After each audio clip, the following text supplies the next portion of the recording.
کیسی ہیں ڈاکٹر صاحبہ؟ خیریت سے ہیں بہن عریشہ؟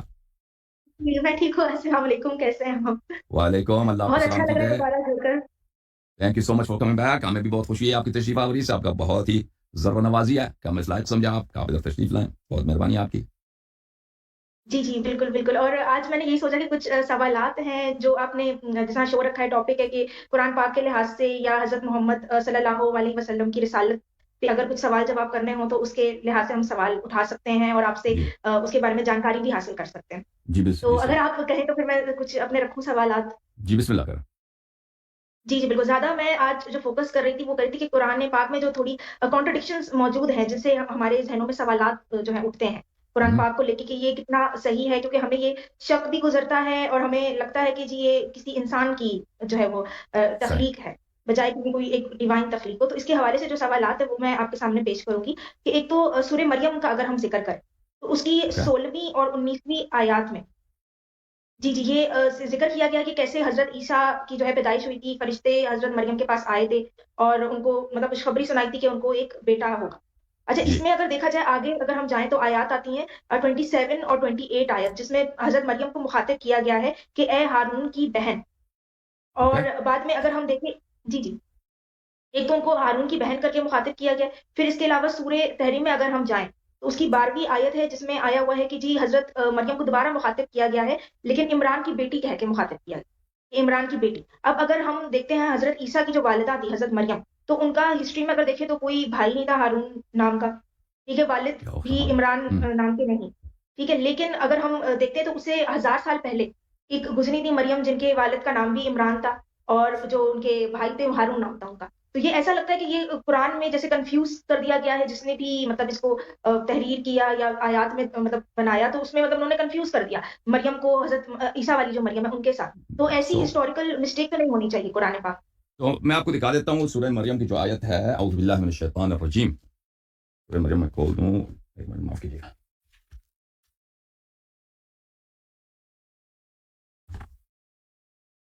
اعوذ باللہ من الشیطان الرجیم۔ جب مریم علیہ السلام دیکھیں وہ حاملہ ہو گئی بغیر شوہر کے، تو لازمی بات ہے کہ لوگ یہ سمجھ رہے تھے، بالخصوص ان کے جو دشمن تھے، کہ یہ انہوں نے کوئی غلط کام کیا ہے، تو انہوں نے غلط ناجائز جنسی تعلقات رکھے ہیں کسی مرد سے بغیر شادی کے، یہ حاملہ ہو گئی ہیں اور اب ان کا بچہ بھی پیدا ہو گیا۔ تو اب جب ان کے پیٹ میں حمل کا آثار پیدا ہو گئے تو وہ شرمندگی کی وجہ سے وہ بیچاری چلی گئی شہر چھوڑ کے، دور چلی گئی، وہاں پہ پیدائش ہو گئی بچے کی۔ جب واپس بچے کو لے کے آئی ہیں تو یہودیوں نے ان کو ڈانٹنا شروع کیا۔ ملاحظہ کریں قرآن مجید میں سورہ مریم ہے، آیت نمبر 28 میں کی طرف اشارہ فرما رہی ہے ہماری بہن، آیت نمبر 28، یہ سورہ کہف ہے،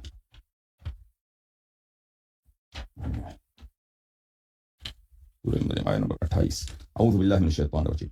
آیت یہ ہے، یا اخت ہارون ما کان ابوک امرأ سوء وما كانت امک بغیہ۔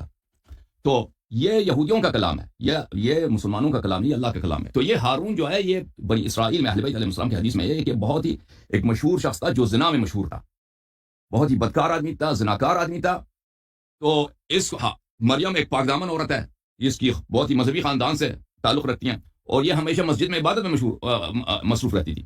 تو اب یہ بچہ جب لے کے آئی ہیں تو اب ان کو گالی کے طور پہ کہہ رہے ہیں کہ آپ ہارون، یہ اس ہارون کی بات نہیں ہو رہی کسی اور ہارون کی، یہ اس ہارون کی اس زمانے میں ایک نہایت ہی بدنام اور فاسق آدمی تھا، زانی آدمی تھا۔ یہ تفسیر قمی میں اہل بیت علیہ السلام کی حدیث ہے کہ یہ اس کی طرف اشارہ ہے کہ اس کو کہہ رہے ہیں کہ آپ، یعنی یہ اس کی واقعہ اس کی بہن نہیں تھی یہ، لیکن یہ گالی کے طور پہ کہہ رہے ہیں اس کو، یا اخت ہارون ما کان ابوک امرأ سوء وما كانت امک بغیہ۔ ہارون کی بہن یعنی ایک زناکار بدماش آدمی، شرابی آدمی، اس کی بہن، آپ کا والد صاحب اس طرح تو نہیں، آپ بھی اس طرح، آپ کی والدہ بھی اچھی عورت تھی۔ یہ گالی کے طور پر ان کو کہا گیا، نہ کہ واقعی ان کی کوئی بہن، ان کا بھائی ہارون تھا۔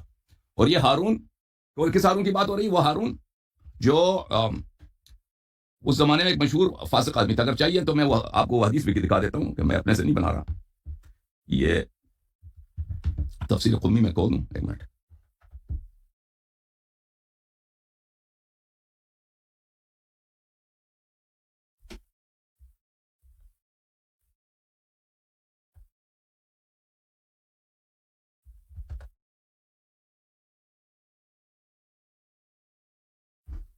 یہ تفسیر علی بن ابراہیم قمی ہے، شاپ نجف الاشرف، اس میں صفحہ نمبر 50 میں آپ کو یہ روایت ملے گی۔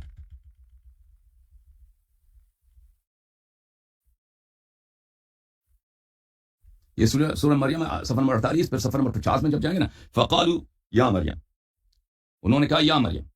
اچھا یا اخت ہارون، اس سے کہا اخت، ومعنى قولهم اخت ہارون ان ہارون كان رجلا فاسقا زانيا فشبهوها به من اين هذا البلاء. ہارون ایک فاسق زانی شخص تھا، اس کو ان سے رشتہ ایسے گالی کے طور پہ ایسے ان کا بیان کیا گیا، واقعی اس کا بیان نہیں تھی. اچھا پھر ان کو عمران کی بیٹی کیوں کہہ کے مخاطب کیا؟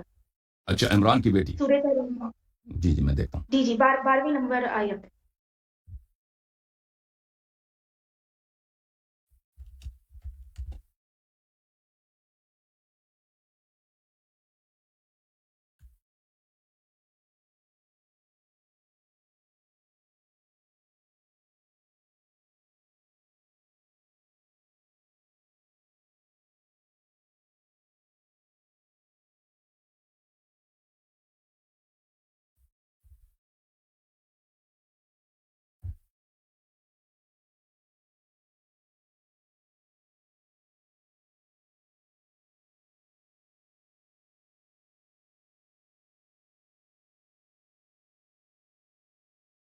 تو اس میں ہمارے مفسرین نے فرمایا کہ یہ عمران جو ہے عمران موسیٰ علیہ السلام کے باپ نہیں، یہ ایک اور عمران ہے، مریم بنت عمران ابن فاتان، اور یہ ان کے والد صاحب کا نام عمران تھا، ان کے دادے صاحب کا نام فاتان تھا جناب مریم کی، تو واقعا ان کی بیٹی تھی ہیں. لیکن یہ وہ عمران نہیں ہے جو موسیٰ علیہ السلام کے والد صاحب تھے، کیونکہ ان کے درمیان 2000 سال سے زیادہ فاصلہ.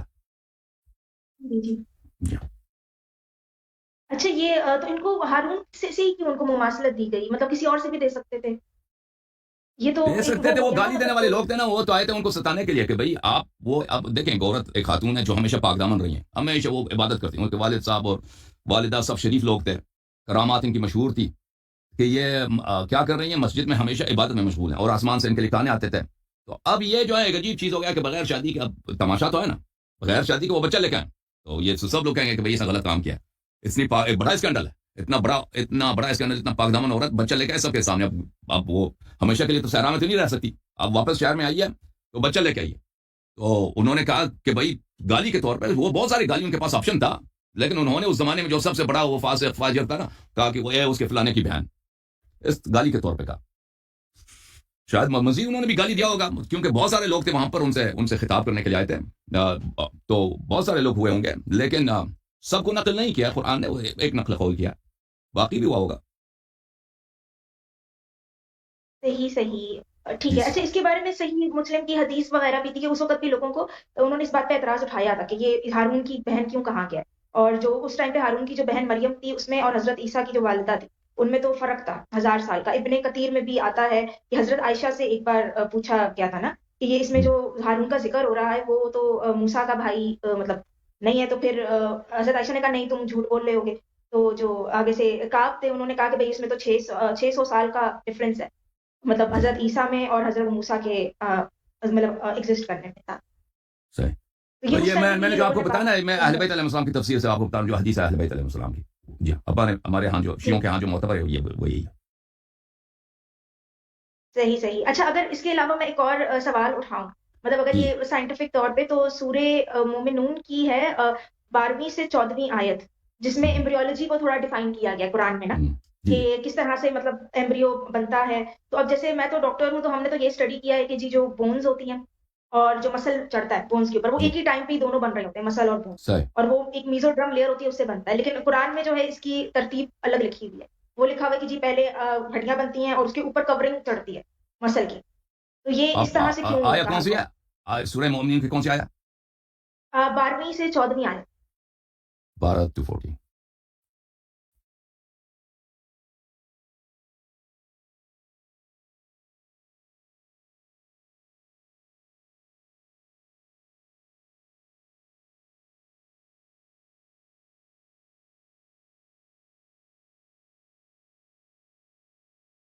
آپ اپنا انڈرسٹینڈنگ بتائیں کہ آیا کیا کہہ رہی ہے، میں بات کروں گا. اچھا یہ کہہ رہی ہے کہ مطلب کہ کس طرح سے بنایا گیا، اس میں پورا بتایا گیا کہ کیسے لوتھڑے کو بنایا گیا، پھر جو ہے نا ہم نے مطلب ہڈیاں بنائی اور اس کے اوپر ہم نے کورنگ ڈالی فلیش کی، مطلب مسل کی.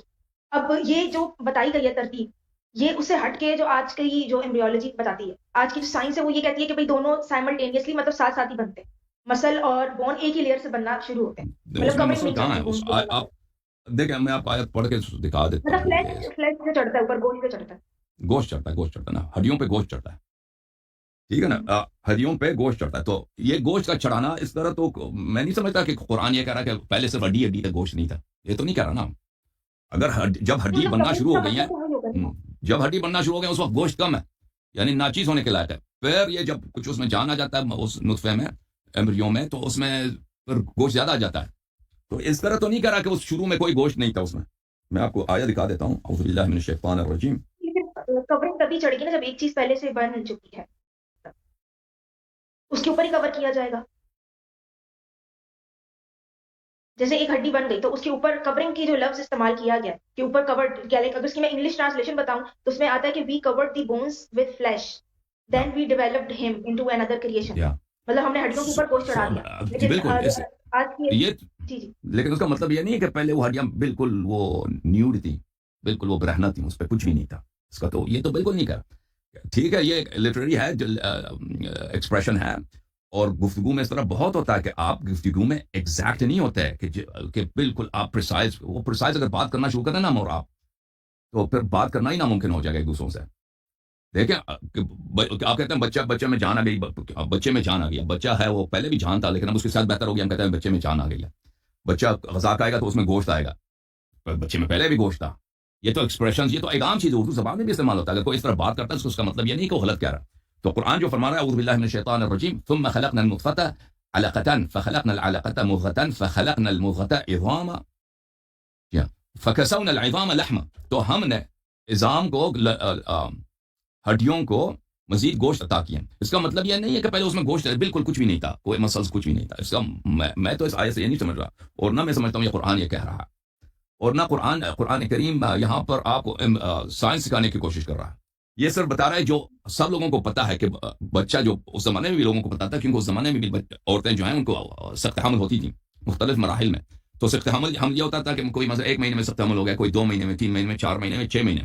تو لوگوں کو اندازہ تھا مختلف مراحل کے کہ حمل کے مختلف مراحل میں کس طرح بچہ کس حالت میں ماں کے پیٹ میں پیدا ہوتا ہے. تو بات یہاں پر ہے کہ کیا اللہ تعالیٰ نے جو یہ خلق کیا ہے یہ دوبارہ خلق کر سکتا ہے؟ نہیں کر سکتا. میعاد یوم قیامت درست ہے یا نہیں؟ تو وہ یہ فرما رہا ہے کہ آپ کو جب ایک دفعہ خلق کیا ہے، جو آپ کو پتا ہے کہ اس طرح آپ کی خلق ہوتی ہے. یہ مختلف ایجز کے لوگوں کو، یہ نہ کہ ایمبریولوجی سکھانے کے لیے ہے، وہ لوگوں کو پتا ہے کہ بچہ، جو اس زمانے میں بھی لوگوں کو پتا تھا، کیونکہ اس زمانے میں بھی عورتیں جو ہیں ان کو سخت حمل ہوتی تھیں مختلف مراحل میں. تو سخت حمل یہ ہوتا تھا کہ کوئی مثلا 1 مہینے میں سخت حمل ہو گیا، کوئی 2 مہینے میں، 3 مہینے میں، 4 مہینے میں، 6 مہینے. تو لوگوں کو اندازہ تھا مختلف مراحل کے کہ حمل کے مختلف مراحل میں کس طرح بچہ کس حالت میں ماں کے پیٹ میں پیدا ہوتا ہے. تو بات یہاں پر ہے کہ کیا اللہ تعالیٰ نے جو یہ خلق کیا ہے یہ دوبارہ خلق کر سکتا ہے؟ نہیں کر سکتا. میعاد یوم قیامت درست ہے یا نہیں؟ تو وہ یہ فرما رہا ہے کہ آپ کو جب ایک دفعہ خلق کیا ہے، جو آپ کو پتا ہے کہ اس طرح آپ کی خلق ہوتی ہے. یہ مختلف ایجز کے لوگوں کو، یہ نہ کہ ایمبریولوجی سکھانے کے لیے ہے، وہ ایمبریولوجی جو لوگوں کو اس زمانے میں پتا تھا، اسی جو ان لوگوں کو پتا ہے اسی کے روح سے ان کو یہ بتانے کی کوشش کر رہا ہے کہ دیکھو تمہاری خلقت جو ہے ایک بہت مشکل چیز ہے. تم بہت مختلف مراحل سے گزر چکے ہو، جو اب اس صورت میں ایک انسان کی صورت میں چلتے پھرتے نظر آ رہے ہو. تم بہت ہی نازک مراحل سے گزر چکے ہو. اب تم دوبارہ اگر تم مٹی بن جاؤ مرنے کے بعد، تو کیا ہم تمہیں دوبارہ زندہ کر سکتے ہیں؟ جی بالکل زندہ کر سکتے ہیں. پہلے بھی کر چکے ہیں، دوبارہ بھی کر لیں گے. ٹھیک ہے، وہ اس کو بتانے کی کوشش کر رہا ہے. یہ قرآن مجید کے یہ آیات، یہ کوئی سائنٹیفک چیز جو اس زمانے میں لوگوں کو نہیں پتا تھی اس کو بتانے کی کوشش نہیں کر رہا. ٹھیک ہے نا، وہ چیز جو ان لوگوں کو خود پہلے سے معلوم تھی اسی کے روح سے ان کو یہ کنونس کرنے کی کوشش کر رہا ہے کہ دیکھیں آپ پھر قیامت کو ڈینائی نہ کریں کہ آپ مرنے کے بعد دوبارہ زندہ ہو سکتی ہیں، کیونکہ پہلے بھی آپ کچھ خون کے قطرے تھے. وہ خون کے قطرے کے مراحل سے گزرا ہے، وہ انسان بنا. اس کے بعد یہ آپ مر جائیں گے. تو مرنے کے بعد اگر ہم آپ کو دوبارہ زندہ کرنا چاہیں تو اس میں آپ تعجب نہ کریں، انکار نہ کریں کہ یہ ناممکن ہے. جی اچھا، اسی طرح سے ایک اور ہے سورہ الطارق کی 6/7 ورس. اس میں یہ بتایا گیا ہے کہ بھئی کریٹ کیا گیا تھا، مطلب جو سپرم ہے جو بنتا ہے وہ بیک بون اور رب کیج کی بیچ کی جگہ سے بنتا ہے، قرآن میں لکھا ہوا ہے. اچھا، اب اس میں بات یہ کہ وہی آج کی سائنس تو یہ کہتی ہے کہ بھئی وہ تو پروسٹیٹ گلینڈ ہوتا ہے، یوریتھرل گلینڈ ہوتا ہے، وہاں بنتا ہے. اچھا، اب اس میں بات یہ آ جاتی ہے کہ آپ جس طرح کہہ رہے ہیں کہ اس زمانے میں جو لوگوں کو باتیں پتہ تھی، کیونکہ اگر ہم آج کی جو ہمارے دیکھیں نا جو بایولوجسٹ ہیں ان کی کتابیں، جیسے ایک اینشنٹ میڈیسن کر کے ایک بک ہے، اس میں جو ہے ویوین نٹن کر کے ایک بایولوجسٹ ہے، تو انہوں نے کہا ہے کہ انہوں نے اس پہ تبصرہ کیا کہ جو مطلب یہ ہپوکریٹ تھیوری تھی اس زمانے کی، جو پرانی اگر ہم رومن اور گریک میڈیسن دیکھیں تو اس وقت بھی یہی کہا جاتا تھا کہ جو بیک بون ہوتی ہے یا جو اسپائن ہے وہاں سے جو ہے نا باڈی کے فلوئڈس بنتے ہیں جیسے سیمن وغیرہ. ٹھیک ہے, تو یہ مطلب یہ تو باتیں پرانے جو اینشنٹ میڈیسن تھی مطلب گریک رومن وہ بھی یہی کر رہی تھی, قرآن میں بھی وہی بات آ گئی. تو یہ اس میں پھر کیسے پتا چلے گا کہ قرآن ایک ڈیوائن بک ہے اگر اس میں وہی چیزیں تو ریپیٹ ہو رہی ہیں قرآن جو وہ نہیں کہہ رہا. اینشنٹ میں آپ کو بتا رہا میڈیسن ہوں, میں. پہلی بات ہے کہ یہ گریک انفارمیشن جو میڈیسن تھا وہ عربوں کے پاس نہیں تھا. ٹھیک ہے نا, پورے عرب میں کوئی ایسا شخص نہیں تھا جس کے پاس کوئی ایک ہی بھی کتاب ہو, سوائے جوئش پیپل کے اور کرسچن, ان کے پاس کتاب تھا, باقی عربوں کے پاس ایک کتاب بھی نہیں تھا. لکھنا پڑھنا بھی بہت کم لوگوں کو آتا تھا. تو یہ کہ ان کو اگر آپ سمجھتے ہیں کہ ان کو ایسی میڈیسن کی کتابیں وہ گریک میڈیسن کے پاس تھی, تو یہ ہسٹری میں اس کا کوئی ریکارڈ نہیں ہے. اچھا, پھر میں آپ کی خدمت میں اس آیت کو سمجھنے کے لیے میں آپ کی خدمت میں عرض کرتا ہوں کہ یہ عام طور پہ اس میں یہاں پہ ٹرانسلیشن میں ایک ایرر ہوتی ہے, ایک مسٹیک ہوتی ہے. وہ آپ یاد رکھیں کہ جس گرامر میں جس چیز کو انگلش میں پروناؤن کہتے ہیں, عربی میں اردو میں اس کو ضمیر کہتے ہیں, جس میں کہتا ہوں میں, آپ, یہ, وہ, اٹ, ہی, شی. تو عربی زبان میں اٹ اینڈ ہی کے لیے ایک ہی لفظ ہے. اٹ اینڈ ہی جو اینیمیٹ ہے اور ان اینیمیٹ ہے اس کے لیے ایک ہی پروناؤن ہے, دو پروناؤن نہیں. یہ پہلی بات ہے. اور بہت دفعہ ہوتا ہے کہ افعال میں پروناؤن یعنی اس کو دوبارہ پروناؤن کو ریپیٹ کرنے کی ضرورت نہیں ہوتی. جیسے انگلش میں ہم کہتے ہیں نا ہی ڈرنکس, ہی ڈرنکس. اب یہ جملہ عربی میں یہ بولنے کی بہت دفعہ ہوتا ہے, بولنے کی ضرورت نہیں ہوتی. آپ صرف کہتے ہیں یشربو, ہوا یشربو یا یشربو ہوا, بولنے کی ضرورت نہیں ہوتی. مثلا اردو میں بھی ہوتا ہے, مثلا پیتا ہے. اگر آپ پیتا ہے کہتے ہیں, شاید اردو میں اکثر لوگوں کو سمجھ آ جاتا ہے, یا وہ کہتے ہیں وہ کھاتا ہے, وہ پیتا ہے, وہ سوتا ہے, وہ سو رہا ہے, یا سو رہا ہے, کافی ہے. یعنی پروناؤن کو دوبارہ ریپیٹ کرنے کی ضرورت نہیں ہوتی, جملہ اسے کامل ہوتا ہے. وہ عربی میں بھی اسی طرح کہ پروناؤن کو دوبارہ لانے کی ضرورت. اس کو جب آپ ذہن میں رکھیں نا تو آپ آیت کی طرف آتے ہیں. اعوذ باللہ من الشیطان الرجیم, سورۃ الطارق. اچھا, فَلْيَنظُرِ الْإِنسَانُ مِمَّا خُلِقَ. یہ یہاں پہ بات ہو رہی ہے قیامت کی. دیکھیں کہ جو لوگ مذاق اڑاتے تھے اس زمانے میں کہ مرنے کے بعد ہم کیسے زندہ ہو سکتے ہیں, کہ بھائی تو ہم مر جاتے ہیں, ہم دفن ہو جاتے ہیں, ہماری فلیش خاک میں تبدیل ہو جاتی ہے, اور ہمارے بونز بھی سڑ جاتی ہیں, خاکستر ہو جاتے ہیں, پھر خاک میں تبدیل ہو جاتی ہیں, تو دوبارہ زندہ ہونے کا یہ مذاق اڑاتے تھے کہ ناممکن ہے. تو اس کے متعلق اللہ تعالیٰ فرمایا فَلْيَنظُرِ الْإِنسَانُ, انسان کو سوچنا چاہیے, مما خلق, کس چیز سے وہ اس کو بنایا گیا ہے. خلق من ماء دافق, اس کو بنایا گیا ہے کس چیز سے, اس پانی سے جو اچل کے نکلتی ہے, یعنی انسان کی منی, مرد کی منی. اچھا, یخرج من بین الصلب والترائب, نکلتا ہے. کیا چیز نکلتا ہے یہاں پر, کیا چیز نکلتا ہے. اگر آپ اس کو لگا دیں, اس کہتے ہیں کہ نکلتا ہے, کہتے ہیں یہ منی کی بات ہو رہی ہے, ٹھیک ہے نا, تو بات آپ کی ہو سکتا ہے یہ اپلیکیبل ہو کہ بھائی منی جو ہے کہاں سے نکلتا ہے, وہ سلب سے نکلتا ہے, یا مثلا گلینڈ سے نکلتا ہے, ٹیسٹیکل سے نکلتا ہے, سلب سے نہیں نکلتا, ترائب سے نہیں نکلتا. لیکن اگر ہم اسی ضمیر کو یخرج, انسان نکلتا ہے, انسان کس چیز سے خلق ہوا ہے, وہ مائع دافق سے خلق ہوا ہے, منی سے خلق ہوا ہے. انسان نکلتا ہے من بین الصلب والترائب, انسان جب دنیا میں آ جاتا ہے, اس کی جب ولادت ہوتا ہے تو وہ کہاں سے آتا ہے, یہ پشت, کمر اور یہ جو سینے کی ہڈیاں اس کے درمیان, یہ کہاں, یہ وومن کی پیٹ ہے, عورت کا وومب ہے, یہاں پر پیٹ ہے, یہ یہاں سے نکلا ہے. یخرج من بین الصلب والترائب, یہ کوئی ضروری نہیں ہے کہ دیکھیں, کیونکہ عربی زبان میں اٹ اینڈ ہی کا ضمیر ایک ہی ہے, پروناؤن ایک ہی ہے. اگر یہاں پہ اٹ لفظ اٹ ہوتا نا, کوئی ایسا ضمیر ہوتا کہ وہ ہم کہتے ہیں کہ یہ حتماً کس کی طرف جا رہا ہے, منی کی طرف جا رہا ہے. بات آپ کی صحیح تھی کہ منی کی طرف جا, لیکن یہاں پہ یخرج ہے, ایک نیوٹرل پروناؤن ہے, نیوٹرل پروناؤن ہے. یہ ہو سکتا ہے ضمیر اس کی طرف جا رہا ہو, یا منی کی طرف جا رہا ہو, یا وہ انسان کی طرف جا رہا ہو. تو یہ انسان کی طرف جانا اس کا زیادہ مناسب ہے, کیونکہ اللہ تعالیٰ کہہ رہا ہے کہ میں نے آپ کو کیسے بنایا, کس چیز سے بنایا. اچھا, انسان کو سوچنا چاہیے کہ وہ کس چیز سے خلق ہوا ہے, وہ منی سے خلق ہوا ہے. یخرج من بین الصلب والترائب, انسان نکلتا ہے ماں کے پیٹ سے. ماں کے پیٹ کہاں ہے, اس عورت کے سینے اور اس کے کمر کے درمیانی والے سے, اس کے پیٹ, اس کا ووم ہوتا ہے, یہاں پہ بچے کی پرورش ہوتی ہے پیٹ میں, 9 مہینے کے بعد, 8 مہینے کے بعد وہ نکلتا ہے. انہ علی رجعہ لقادر, پر اگر اس طرح اس کو بنایا ہے, اس طرح مشکل مراحل سے گزار کے اس کو ایک انسان بنایا ہے, تو وہی رب اس کو دوبارہ بنا سکتا ہے. جب وہ مٹی ہو جاتا ہے, اس کے سب ہڈیاں سڑ جاتی ہیں, مٹی بن جاتی ہے, وہ اس کو دوبارہ بھی بنا سکتا ہے. تو اب آپ, یہ ایک بہتر ٹرانسلیشن ہے, اس ٹرانسلیشن پہ میں نہیں سمجھتا کہ کوئی اشکال کر سکتا. جی بولیں, کچھ کہنا چاہ رہے ہیں. صحیح. تو مطلب یہی کہ جو پرانی مطلب جو کہتے ہیں جیسے اینشنٹ جو ہمارے پاس آتی ہیں بکس, ان کے اوپر تبصرہ کیا گیا, تو اس میں بھی یہ کہا جاتا ہے کہ پہلے کے لوگ یہی چیز بلیو کرتے تھے کہ ایک بیک بون سے ہی سیمن نکلتا ہے, سارا کچھ ہے. تو یہی اتفاق کیوں ہے کہ قرآن کی جو ٹرانسلیشن بھی بنتی ہے وہ اسی طرح سے مطلب اس میں آ جاتی ہے چیز. دیکھیں, یہ کہ یخرجو کو اگر ہم اس معنی میں دیکھیں, یخرجو ایک معنی ہوتا ہے, خلقت کے معنوں میں بھی آتا ہے کہ وہ خلق ہوتا ہے. اگر ہم اس کو کہہ دیں کہ یہ سیمن کی کریشن کیسی ہوتی ہے اور وومن کا جو ایگ ہوتا ہے اس کی کریشن کیسی ہوتی ہے, یہ تو ایک بہت ہی کمپلیکیٹڈ چیز ہے. اس میں کتنے گلینڈز ہیں اور کتنے بدن کے اعضاء کے اس میں اگر ہم صرف ایگزٹ کے معنی پہ نہ لینا ہے یخرجو کو، یخرجو صرف ایگزٹ کے معنی میں نہیں، یعنی صنعت کے معنی میں لیں کہ وہ بنتا ہے. اگر ہم اس کو انسان وہ جو بچہ ماں کے پیٹ سے نکلتا ہے اس معنوں میں بھی نہ لیں، تو یخرجو کو اگر ہم اس معنوں میں بھی لے لیں کہ وہ بنتا ہے، تو پھر بھی تو اس کے جو سیمن یا وومن کا جو ایگ ہے، یہ دونوں مل کر زائگوٹ بنتی ہیں.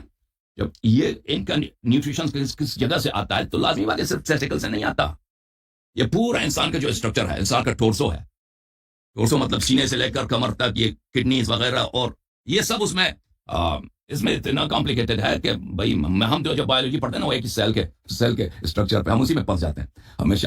اتنا کمپلیکیٹڈ ہے کہ آپ دنیا کا سب سے جو ایڈوانس گاڑی ہے، مثلا ٹیسلا ہے یا جو آپ کے الیکٹرانک کارز ہیں، وہ ایک سیل کے مقابلے میں کچھ بھی نہیں ہے.